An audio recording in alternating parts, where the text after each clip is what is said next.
some core areas and in rural areas. And I believe that there are two ways one can address a shortage. One is you can increase the rewards and advantages of that profession and get more quality people to come in, or you can lower the standards. Both of those will, each of those will increase the quantity of people, but only one will increase the quality of people, probably.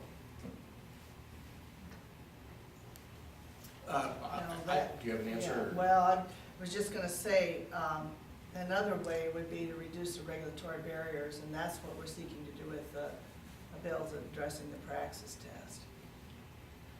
Right, I've never been a supporter of a single end of program test that determines whether you're certifiable or not.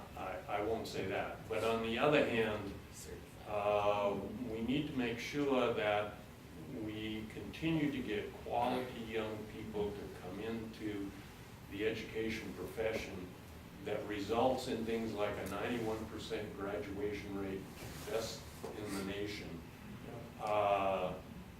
And I'd just like to continue to beat the drum for increasing the incentives and rewards for choosing such a wonderful career, rather than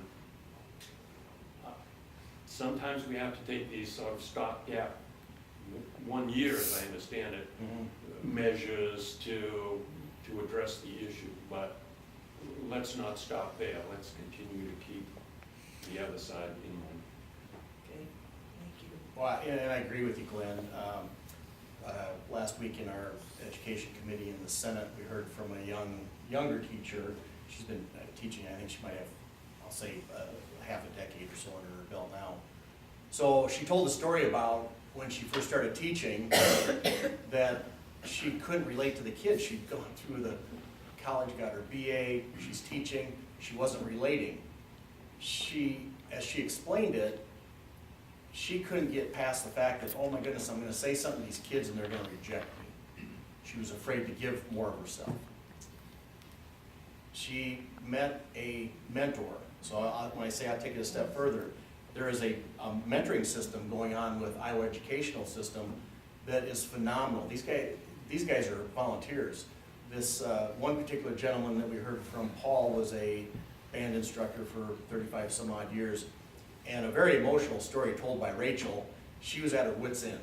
And so through these mentoring programs that are going on, you meet with a retired teacher. She came to the conclusion after speaking with Paul that she was not giving of herself enough. Paul said, you need to open up and let the students know you're a person. So she started playing some band music in her office whenever she was in there working, and kids would come in, and so the kids started saying, well, who's this band? What's big band? And that was enough to open up the door, Glenn. And I mean, it was a very touching story. And that happened 2 weeks ago. Recently, one of the young ladies that worked for Heartland Acres, she is graduating from Upper Iowa University in May. She'll have a job in either Manchester, somewhere in that area yet. I said, so what are you looking forward to? And she said, I can hardly wait to get in front of a class and start teaching. And she was all vibrant and excited about it. Not once did she say anything about the benefits or the money. It will be important though at some point, I know that.